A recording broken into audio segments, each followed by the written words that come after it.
أهلا بكم مشاهدينا الأكارم لاستكمال بقية الأخبار. إذن كما تقرؤون أسفل الشاشة في الهام الظاهر أسفل الشاشة فريق مولودية الجزائر وعلى رأسه قاسي سعيد إذن اتفق مع المدرب المصري حسن شحاتة لتدريب المولودية. ونذكر أن المدرب المصري حسن شحاتة كان قد درب المنتخب المصري وفاز معه ب3 كؤوس إفريقية.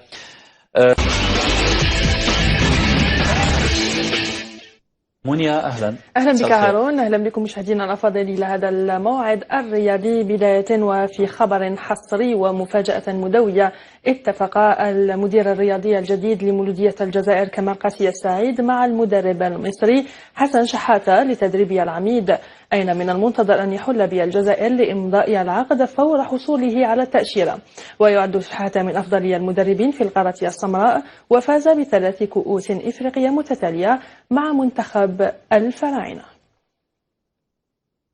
نشط المدير العام الرياضي لمولودية الجزائر كمال قاسي سعيد ندوة صحفية بمقر الفريق بالعاشور، أكد فيها أن هدف الفريق هو الفوز بكأس الكاف، كاشفا أن التربص سيكون في إيطاليا، كما كشف أنه راسل إدارة ملعب 5 جويلية للاستقبال به. إسلام بقرية. إن شاء الله نكونوا قادرين باش نزيدوا نروحوا بعيد بهذا الفريق، ولما لا ان شاء الله الفوز بهذا الكاس اللي انا وصلنا للكارت فينال. ما كان تربص يعني عندي بوزيسيون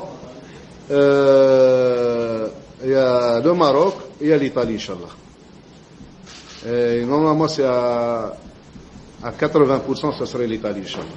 لو سونتر تاع اللي كتب ربي في لو سونتر تاع لايس روما.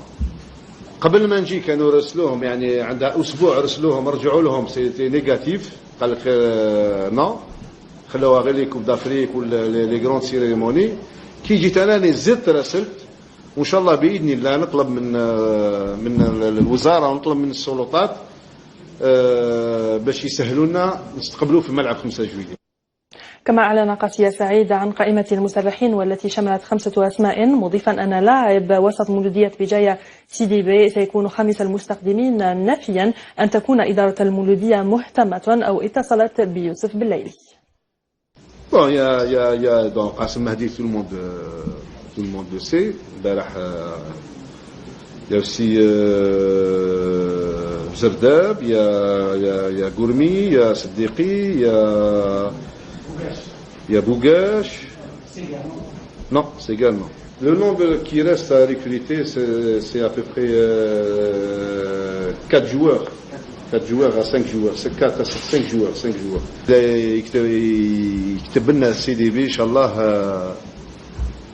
نقدروا نقولوا باللي 80% مع نزيد ان اكسيلون اتاكون نجحنا في الميركاتو تاعنا ان شاء الله. سمعنا انه الفيفا رفعت العقوبه، نتمنى ان شاء الله بالليل ترفع العقوبه، بصح جوسكا بريزون ما كاينش الشيء الرسمي. احنا ماذا بينا ان شاء الله.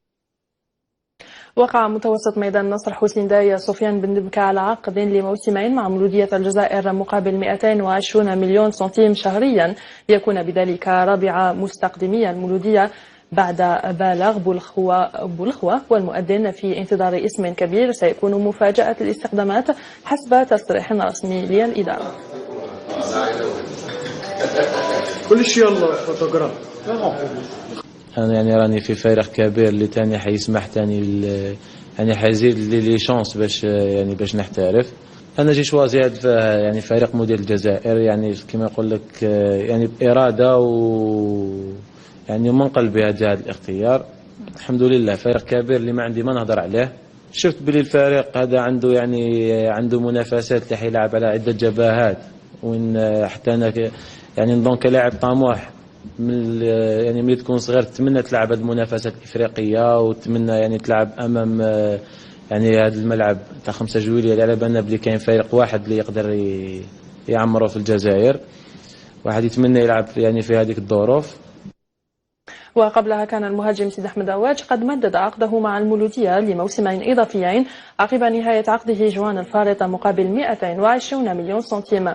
عواج الذي كان محل اهتمام صفاقسي التونسي وعدة أندية أخرى فضل البقاء في المولودية وأعرب عن سعادته بذلك. جدد العقد تاعو لسنتين. Bon, bien qu'il a eu des contacts un peu partout, surtout à l'étranger. وانا على بالي à l'étranger وين قصرت معه beaucoup sur كان عنده un projet sportif à l'étranger.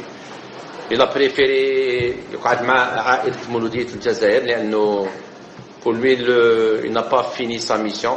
هو نفس هاد ليكيب صافي 3 ans وهذا العام واليوم زدت 2 ans. ان شاء الله صافي 5 سنين. دونك ميم لاكاف دونك حنا سفريت مع صحابي انايا في لاكوب لاكاف شغل خلاتني نزيد نكمل هاد المغامره هذه. سيرتو ميم نمسيه اي واحد اللي يتمنى يلعب في مونديال الجزائر. سيكون الموعد سهرة اليوم عربيا مباراة للمنتخب الوطني لكرة اليد أمام نظيره السعودي لحساب الجولة الخامسة والأخيرة من المجموعة الرابعة ضمن بطولة العالم لأقل من 21 عاما، أين سيعول رفقاء الحارس المتألق غضبان على الفوز والتأهل بالمرتبة الثالثة، وذلك بداية من الساعة 9:15 بقاعة حرش حسن. بعد 4 مباريات أظهر أشبال الخضر للكرة الصغيرة مستوى مقبول نال رضا الجماهير الحاضرة بقاعة حرش حسن والشارع الرياضي بعد مشوار يقربه من التأهل للدوري القادم. محمد قريشي يفصل في مشوار أشبال ربح غربي.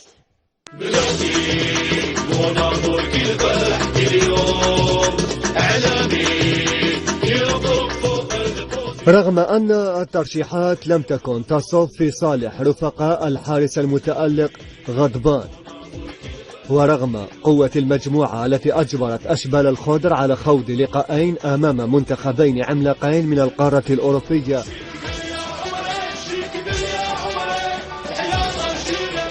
استطاع المنتخب الوطني لكرة اليد رفع التحدي في مونديال الكرة الصغيرة بأقل من 21 سنة.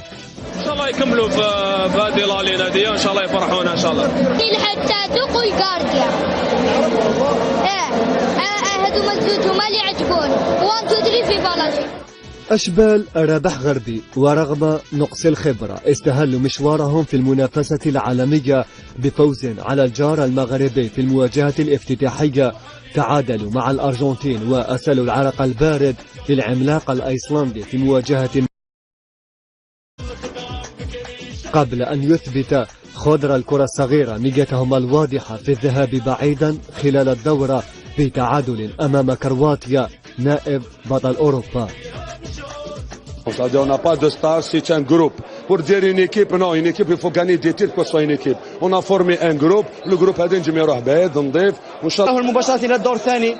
الآن المباراة ضد المنتخب السعودي يعني اللي راح نأكدوا فيها المركز الثالث لتفادي المنتخب الإسباني في الدور الثاني. نتائج مكنت المنتخب الوطني من التأهل إلى الدور 16 قبل المواجهة الأخيرة أمام العربية السعودية التي ستكون فرصة لتحسين المرتبة وتفادي المنتخب الإسباني القوي الذي يسيطر بالطول والعرض على المجموعة الثالثة. ارتياح لمستوى يبشر بالخير أثبت أن كرة اليد الجزائرية تملك خير خلف لخير سلف.